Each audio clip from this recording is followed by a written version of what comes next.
go. Streaming from South Africa to the world. This is the Stonks Go Moon podcast. What just happened? We break it down so you don't have to. Welcome everyone to the Stonks Go Moon podcast. My guest today, Simon Ree, best-selling author of the book, The Tao of Trading. Simon, welcome back to the pod. Hey Rocco, great to see you again, mate. For everyone wondering why I'm a bit pale, it's not because I am sick, it's because we don't have electricity in South Africa at the moment. I am on reserve power. I just need to clear that up. Simon, we had the FOMC again. We did. And my thoughts were about deja vu. It was a bit of a deja vu, 75 basis points. Market didn't take kindly to it, and everyone's still wondering, is this dovish pivot in the room with us now? Oh, the dovish pivot. I mean, it's been we'll talk about that. We'll get to that in a minute. Yeah. So Jerome Powell, he kicked off his press conference with the opening line of, "My main message has not changed at all since Jackson Hole." All right, that was a day where the S&P sold off 3%. All right, so that kind of set the tone for what was to come, I think, as far as the equity market goes. So we got 75 basis point hike. That was not a surprise. That had been very, very well telegraphed and communicated. But it means that we've now had 200 basis points worth of tightening in the last three meetings. That is the fastest rate of tightening that we've seen in a three-meeting span since 1981, and it brings the Fed funds rate up to 3 to 3.25%. So none of that was really a surprise. I think what probably got people a little bit off guard was the dot plot. We've now got 12 of the 19 Fed members suggesting the Fed funds rate will be somewhere between 4.5% and 5% December next year. All right, so that's potentially another 200 basis points worth of tightening, with the rate staying that high out until the end of 2023. All right, so talk about higher for longer. So explain to people what is a dot plot for those that might not be familiar with that lingo. So there are 19 members of the Federal Reserve, and they chart, or they put on this chart, there's a dot representing each member where they think the Fed funds rate will be at various points in the future. All right, the dot plot's been going, I don't know how long, maybe 12 years. I think the first time I was aware of it was around 2008. So maybe a bit longer than that. Okay. But it's just a chart showing expectations of where rates will be from the Fed members themselves.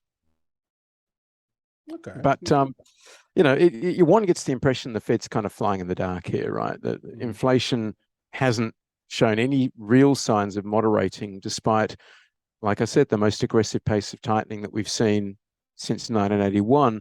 You look at two-year bond yields, they're up at 4.1% today. They were at 0 a year ago. That's the fastest rate of change in two-year bond yields ever. All right, so the era of free money is over, and this is going to have implications for not only households, not only corporates, but we're now looking at positive real rates across the curve, and this is going to be an interesting experiment with sovereign debt to GDP ratio north of 100%. Yeah, because I see they are reckoning 2025 to taper inflation back to 2%. That's a long time from now in terms of, just talk about the stock market from now to 2025 is one hell of a ride. Yeah, that's a long time. And people keep asking me, "Oh, Simon, do you think we're heading for a stagflationary period?" I'm like, wake up! This whole decade could realistically be a period of diminishing returns. Would you agree with that? Well, this is what Stanley Druckenmiller is telling us, right? Yes. He said in his 45-year career, he's never seen a more difficult environment to try and forecast. And when you've got the combination of rising rates, tapering liquidity, we've got volatility in energy prices, oil prices, we've got geopolitics, war. All of this adds up to a very, very high probability of a global recession, and potentially another lost decade like we saw between 1969 and 1979. Are we in 2000 and okay, because this is maybe a bit of a weird question, but are we in 2008, or would you say we are in the 1980s? Whereabouts are I'd say we? we're in the 70s. I Oh, in think the I think 70s. the Okay. 70s is a better analogy, where what we're looking at is high economic volatility. Once inflation escapes that 5% kind of range, Yes. um, economic volatility increases, and that leads to uncertainty of outcomes across company earnings, across stock market returns, bond markets, you name it. Economic volatility finds its way into all kinds of types of financial volatility. Mm-hmm. And we know from experience that when inflation gets as high as it's got, it's not easy to tame. Yes. And Powell's key message yesterday was that they're happy to spark a recession with near-term interest rate hikes Yeah. in order to tame inflation, right? So He it's very hard to be basically, optimistic. yeah, he basically used the the low unemployment figure as a basis of saying, oh, well, we can do this. If we break something in on the way there, everything is that, shit happens, sort of. Yeah, exactly. But they're a single mandate at the moment, and that is to tame inflation.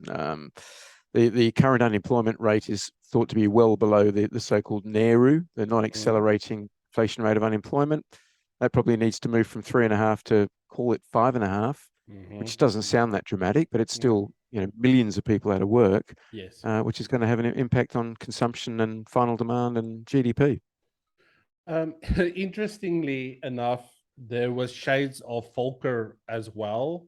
I can't remember the direct quote, but it's from his book, Volcker's book that Paul quoted, or there was like a phrase that, because I was hoping that he drops like a hint or like a hidden message or something interesting that we can talk about. And for me, it was that, yeah, that shades of Volcker, but completely different circumstances. If you look at the debt that Volcker had to deal with and that Yeah. Powell has now, you can't even compare the two. So this is on another level. I mean, total debt to GDP, looking at private and public sector, is double what it was. So yeah, Um, you're right. It's a completely different ballgame. The economic sensitivity to rising rates is much greater. right. So what would it take? I saw an interesting tweet from you this morning. If people didn't see it, what would it take, in your opinion, for a dovish pivot to actually happen? Well, the dovish pivot crowd, their narrative has been, when the S&P 500 falls, the Fed's got to buckle and start cutting rates. All right, and Yes. I've been pretty vocal opponent of that view all year. What it's going to take is a mediation in the data that the Fed is looking at. So normally that would be core PCE, but Powell has said they're looking at headline inflation now, because obviously they've been concerned about gas prices. Yes. It's going to need, I think, demonstrable mediation in inflation prints. Now, I know inflation is lagging, but this is what they told us. They're going to be data driven, and I think the S&P 500 could be significantly lower than where it is today, and that wouldn't bother the Fed overly. What are we now? 5 hikes in. Is it the fifth one? Yeah, that's right. So I was laughing at Jamie Dimon when he came out. Remember, he came out and said 5 to 7, and I was laughing and Yeah. I was saying, "What is this guy smoking?" And I feel like I at least owe him an apology, saying, "Well, okay, we're 5 in, and he said 5 to 7, so now I've got a bit of egg on my face because I was very public and very vocal about it." So he obviously knew something was up and something was coming. You reckon he's got better access to information than us? Yeah, well, yeah, exactly. Let's move on to the financial markets. Looking at the year is almost finished. I mean, in market terms, we've got Yeah. 3 months left into December. September is notoriously difficult. And sort of my question this week was, I wasn't really concerned over if it's going to be 75 basis points or 100 basis points, because the market would have reacted the same, more or less, either one of those two. And we saw it. We saw a huge sell-off in tech, gold, commodities, crypto, everything went in the same direction as we expected, right? But now what was interesting is that you talked about they moved the goalposts because we want to know, or I want to know, where are we going to? Where are we going to stop?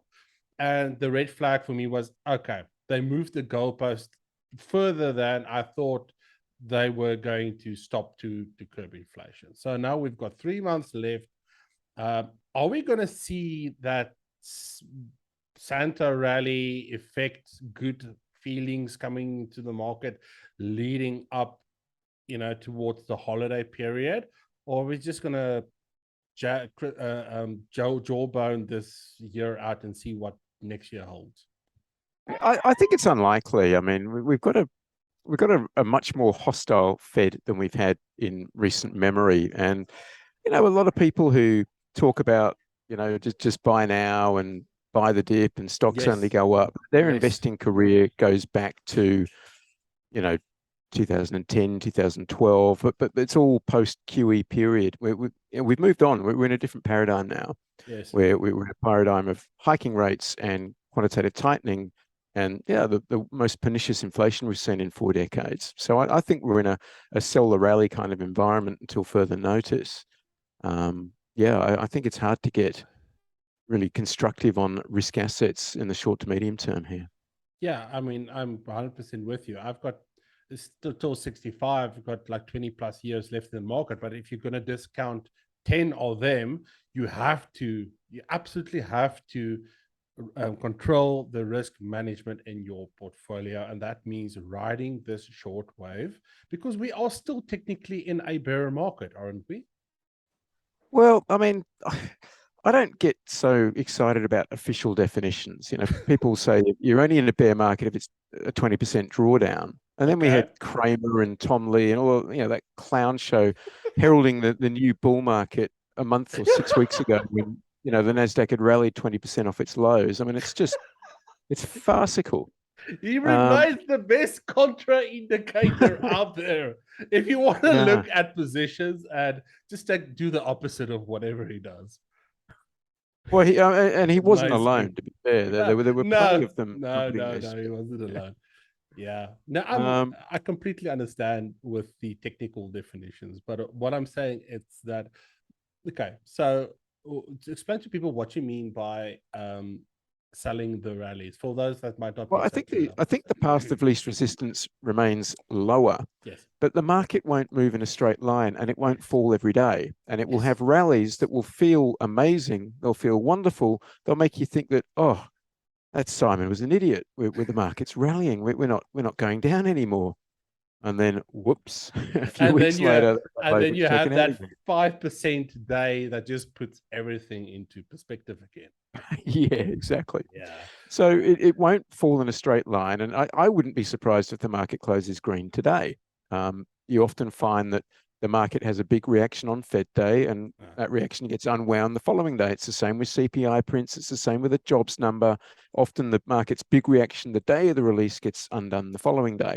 And, you look at things like the put call ratio. There's, everybody's kind of loaded up on puts, and probably the pain trade short term is a bit of a rally. Yes. Wipe out some of those freshly minted puts that people have bought recently. Well, the market did a fantastic job of wiping out everyone yesterday, puts and calls. So yeah, but that's a sort of an outlier. FOMC days it's important for people to understand FOMC days are outliers, right? Yeah, and that's why I went into FOMC 100% cash. Yes. So I don't have any positions at the moment, 100% cash. Getting back to your point about risk management, people have been trained into believing that all they need to do to manage their risk is diversify. I think that diversification is the great free lunch in finance. 2022 should be an interesting lesson for anybody who had that view. With stocks are down, bonds are down, gold's down, crypto's down, cash isn't down, but it doesn't look great in real terms. Everything is better than it, but the USD is still better than anything else. Cash has been the haven trade. I saw your tweet, and It's just that everything was red, and we had a small speck down on the right-hand side where someone pointed out that was indeed Walmart. Yeah, Was Walmart the only is green stock yesterday. that was green and everything, and you said, "Oh yeah, the importance of diversification." It's like, man, like cash is the position, is a position, is a valid position when the Yeah. market is like that. That's important to realize. Simon, before I let you leave, what are some key areas that you're watching in the next couple of weeks? Look, what I'll tell you what I'm kind of spending a little bit more time on, and Yeah. that is, you know, if anybody who's read my book or ever heard me on a webinar or a podcast, you Go buy know the that I'm a book. trend Yeah, follower go at buy heart, the book. right? Go buy the book. I'm a big believer of trend following. I'm Yes. focusing a lot more on counter trend setups at the moment, just because the market is turning so quickly. It is much harder for trends to become established. So I'm finding I'm doing more and more counter trend trading and doing less directional trading as well, selling more credit spreads and just taking things a little bit easier. I've had a good year. It hasn't been a remarkable year, but it's been a good year. If you haven't had a good year by now, don't try and make it up in the fourth quarter. That's always a mistake. Just you know, wait until January. So yeah, I'm just taking things a little bit easier, a little bit more relaxed, and just trying to chip away at that 5% per month by selling credit spreads. That is excellent advice. Simon, if the listeners want to connect with you and find out more about what it is that you actually do, where can they do that? They can follow me on Twitter. Simon_Ree, REE is my handle. They can follow me on LinkedIn, Simon Ree, and they can head over to my website, which is www.taofoftrading.com. And go buy the book. The book is called The Tao of Trading. It is a big red book with a bull in front of it. You can't miss it. Buy it for someone for Christmas. It might just be the best gift that you'll ever give them. This first of the century. Simon, thank you so much for joining me today. And to our listeners, peace, love, and prosperity. I'll catch you in the next one.